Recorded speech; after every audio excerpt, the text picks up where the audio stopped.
Hello and welcome to this week's episode of the Asian Religion series of Bright on Buddhism. In this series, we'll be discussing religious traditions in Asia other than Buddhism.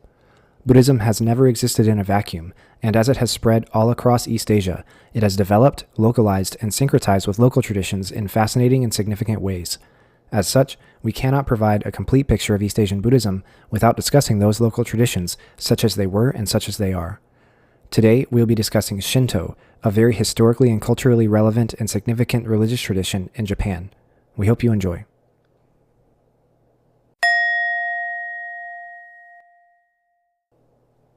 The word Shinto is a Japanese word made up of two characters. These characters are Shin, meaning gods, deities, or spirits, and To, meaning way, path, or practice. As such, the name Shinto can be roughly translated as the way of the gods. This is a religious tradition with no universally used sacred texts, such as sutras in Buddhism or the Bible in Christianity, and it is primarily unified by ritual traditions and geography. Because of its broad scope and lack of doctrinal text, the tradition itself is nearly impossible to define. To put it incredibly briefly, we could say that Shinto is the belief in the kami. If you remember the character Shin from the name, kami is another reading of that same character. Kami are gods, deities, or spirits that are said to inhabit the world around us. They inhabit awe-inspiring natural formations, they inhabit objects, and they inhabit natural forces such as the weather.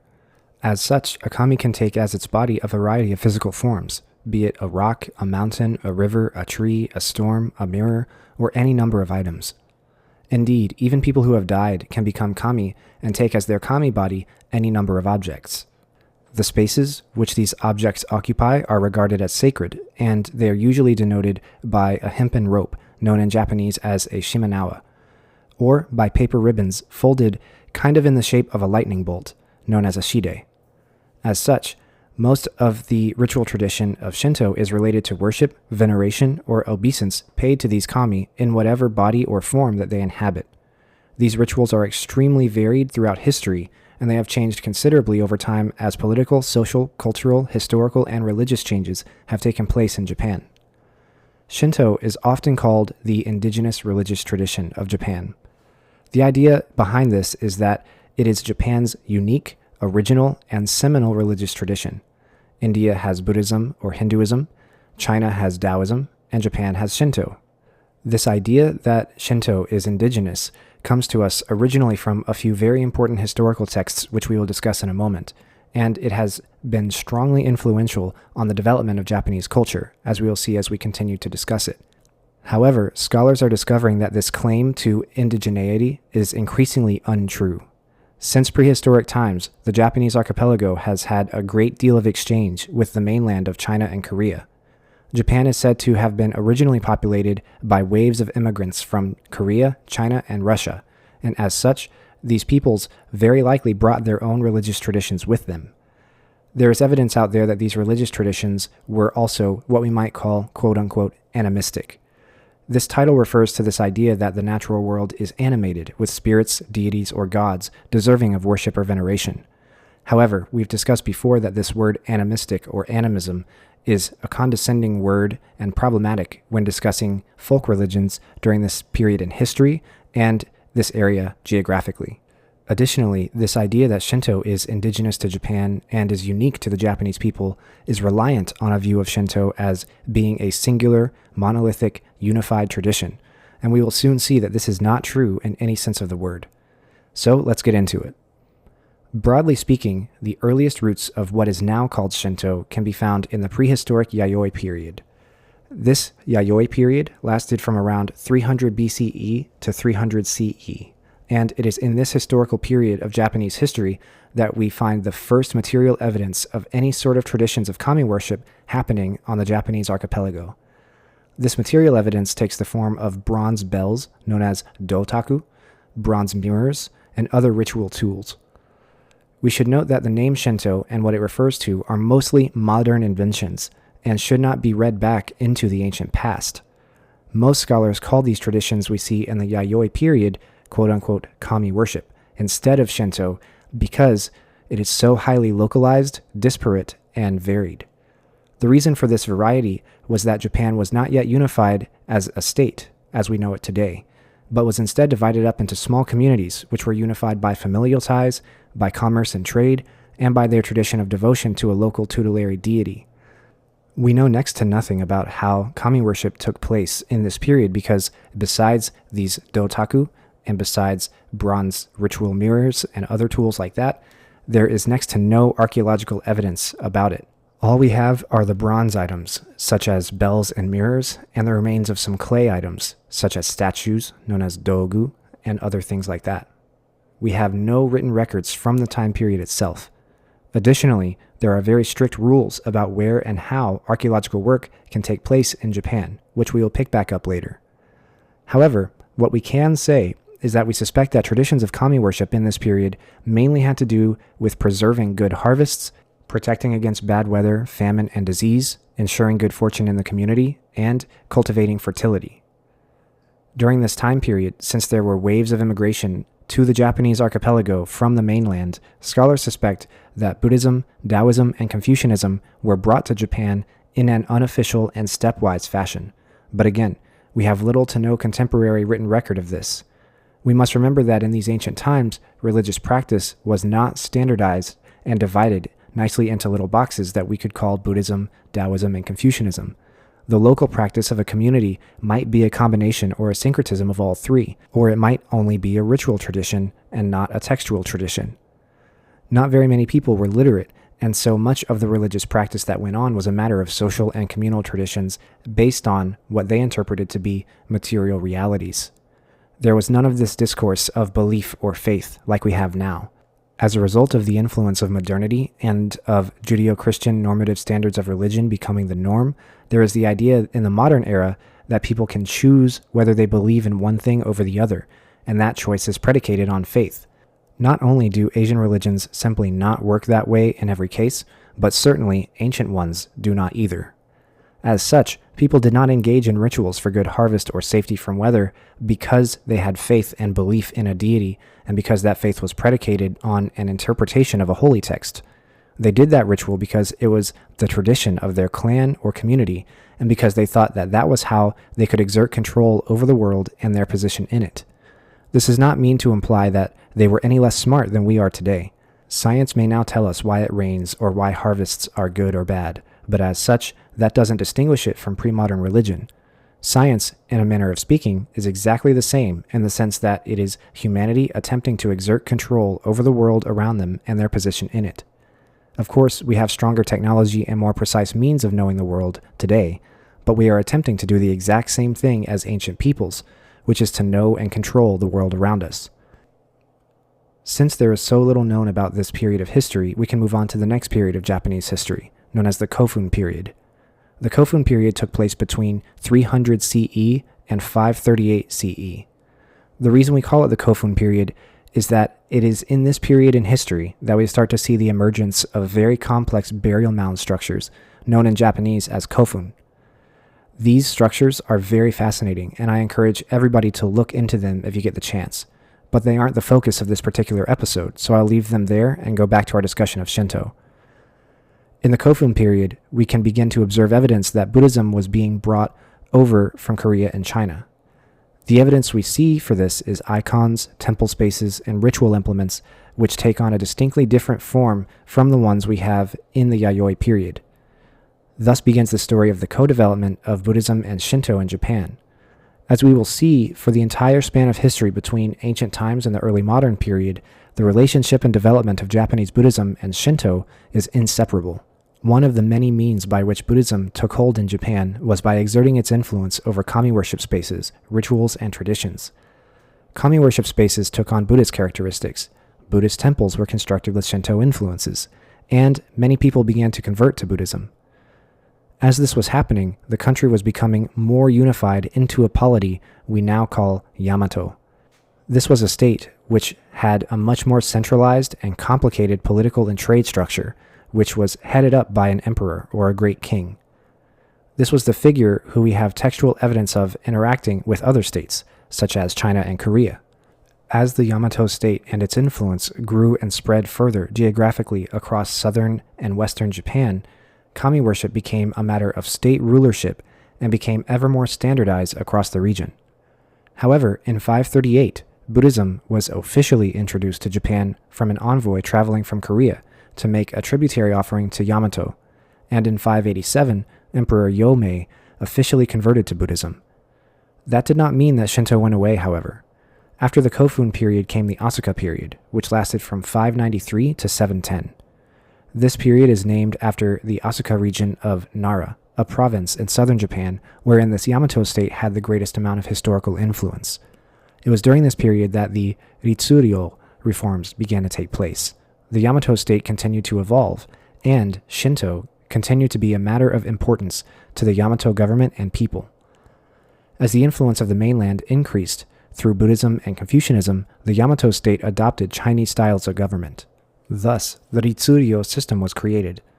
This is a system of government and administration which was based on the Chinese Confucian system, and it contained bureaus or departments dedicated to specific functions of government, and it broke the empire into administrative units, and it created a hierarchy of governance with the emperor on top and local administrators at the bottom. One of the departments or bureaus of this government was responsible for administering and carrying out kami rituals, registering state-sponsored shrines in the provinces, and standardizing ritual practice. As such, with the incremental Ritsuryo reforms that took place between the 6th and 8th centuries, we can see the imperial or institutional origins of Shinto. After this Asuka period came the Nara period, lasting from 710 to 794, and named after the Nara region. During this period, there were numerous innovations in government, culture, religion, literature, technology, and more. But we will have to leave those aside to continue to discuss the development of Shinto. In the early 8th century, the Emperor Tenmu commissioned a compilation of the legends and genealogies of Japan's clans, resulting in the completion of the Kojiki in 712. The title of the Kojiki translates to Records of Ancient Matters, and it is the first historical text in which we can see kami with names and specific associations.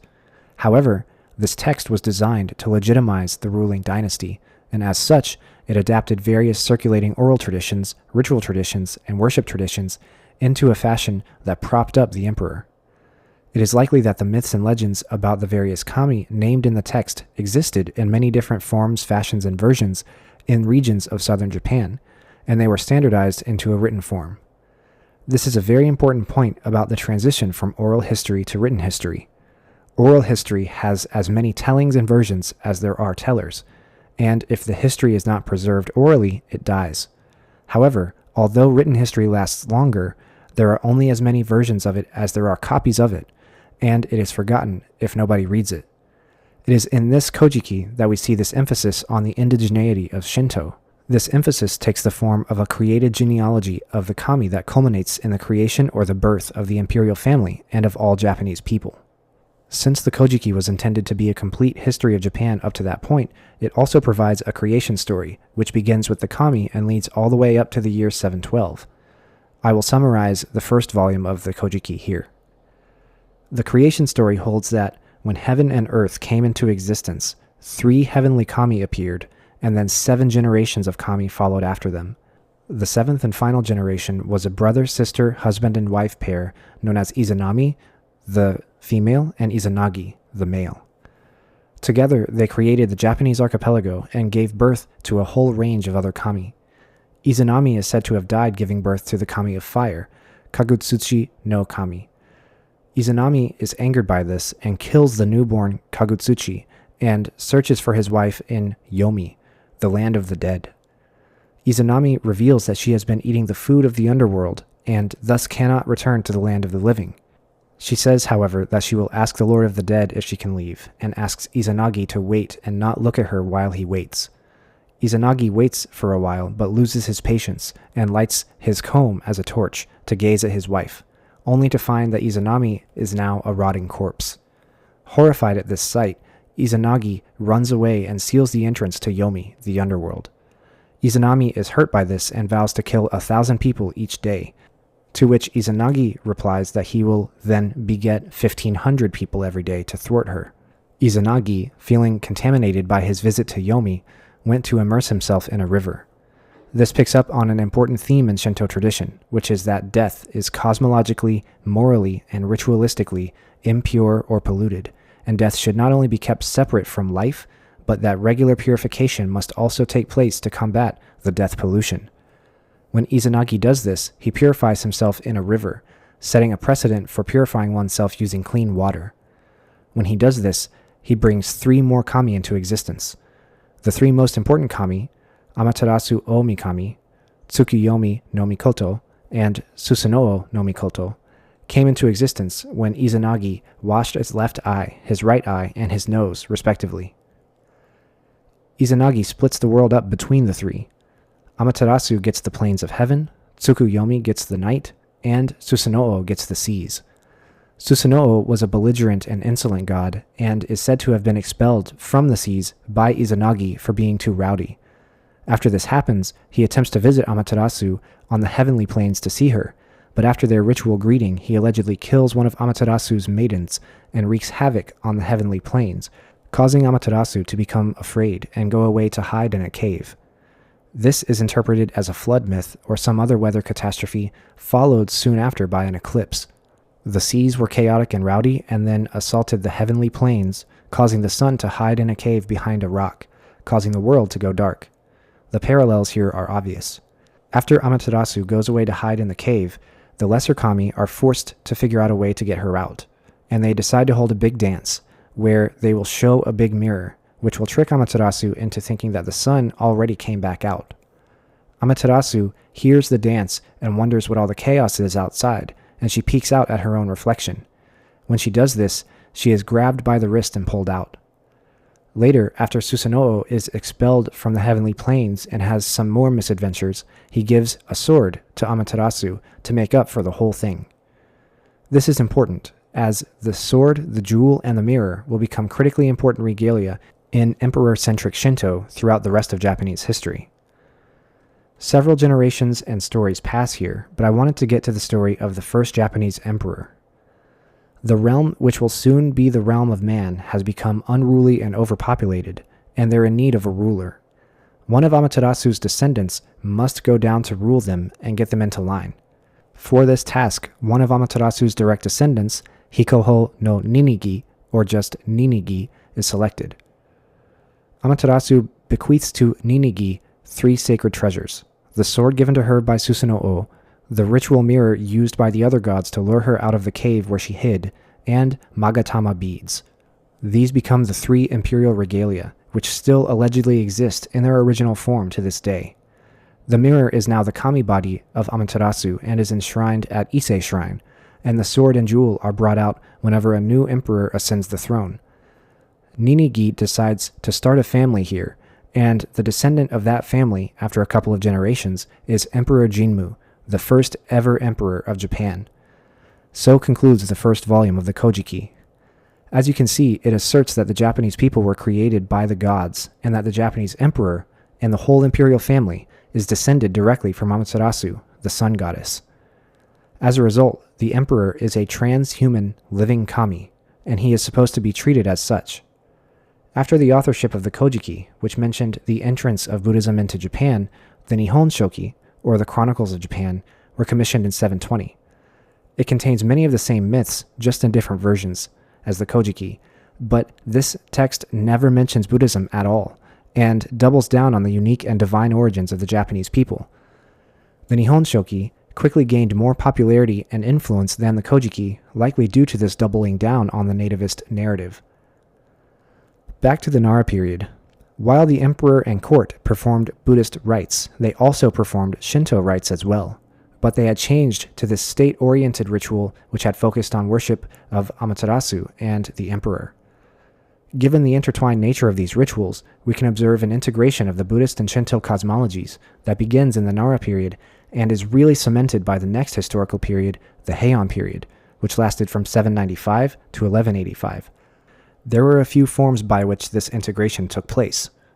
One idea was that the kami came to understand that they too were trapped in the cycle of samsara, of death and rebirth, and that to escape this, they had to follow Buddhist teachings, and as such, needed to practice and hear the Dharma. Another form of integration viewed the kami as being benevolent entities who protected Buddhism and protected the country and everyone in it at large, as long as Buddhism was being taught and propagated properly across the region. The final idea was that the kami themselves were Buddhas and Bodhisattvas. For the kami to be realized Buddhas and Bodhisattvas, they either had to be Hongaku, the pure spirits of the Buddhas or Bodhisattvas themselves, or they had to be Honji Suijaku, transformations of the Buddhas themselves, in their attempt to help all sentient beings. Once again, I want to emphasize that this distinction is that, according to this Hongaku stream of thought, the kami themselves were the fundamental spirit of the Buddhas and Bodhisattvas, and the Buddhas and Bodhisattvas were kami. The other strain of thought, Honji Suijaku, was that the Buddhas and Bodhisattvas transformed themselves into kami as a means of helping save all sentient beings, making the kami Buddhas and Bodhisattvas, and not the other way around. This Honji Suijaku doctrine, where the Buddhas transformed themselves into kami, became the most influential doctrine of integration from the Nara to the Edo period, and was critically influential to the unique development of Japanese Buddhism as we know it today. This doctrine created a very complex and fascinating hierarchy of beings within the realm of humans that centered on the emperor at the nexus of several state and religious functions. On the one hand, the emperor was viewed as a living kami descended from Amaterasu, but on the other hand, kami were manifestations of Buddhas, so he was also a Buddha. Either way, his responsibility was to keep Yamato safe and in cosmological balance through performing his political and social functions, but also through performing his religious functions. These religious functions included sponsoring the construction of Shinto and Buddhist sacred sites, sponsoring the initiation of Buddhist and Shinto priests, and sponsoring the production of Buddhist and Shinto art and iconography. This accrued good merit, appeased the spirits of the country, and ensured good fortune, good harvests, and enlightenment for all sentient beings in Japan. As a result, we can see in history that all Japanese people are enlightened, all the gods of the Japanese archipelago are appeased, and all throughout history there have been nothing but good harvests, protection from famine and epidemics, and everything has worked out perfectly. Right? Wrong. It has never ever worked out this way in history. Early recorded Japanese history, up to and through the medieval period, was actually pretty chaotic and terrible. There was civil unrest, famine, epidemics of smallpox and malaria, earthquakes, typhoons, foreign invasions, wars, and rebellions like crazy. The imperial family moved the center of government, the capital city, to different sites at least 23 different times by the end of the Heian period. This happened in part due to the idea of death pollution.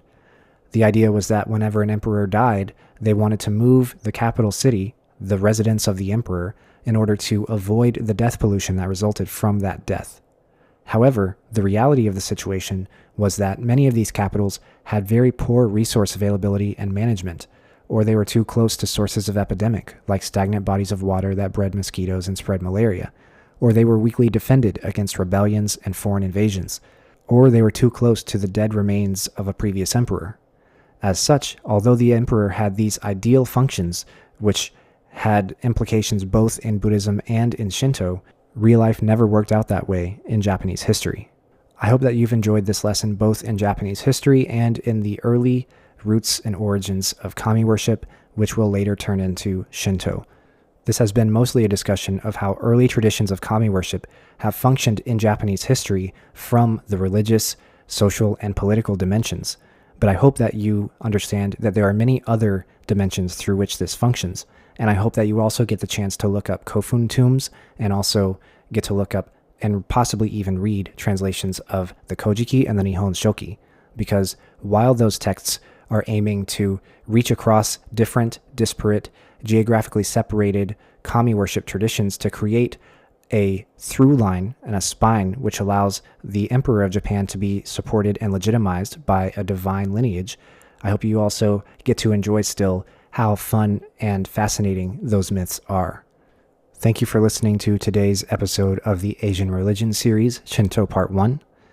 We've just left the story in the Heian period, and I hope that you'll join us next time for Shinto Part 2, where we will pick up our story with developments in medieval and early modern Shinto.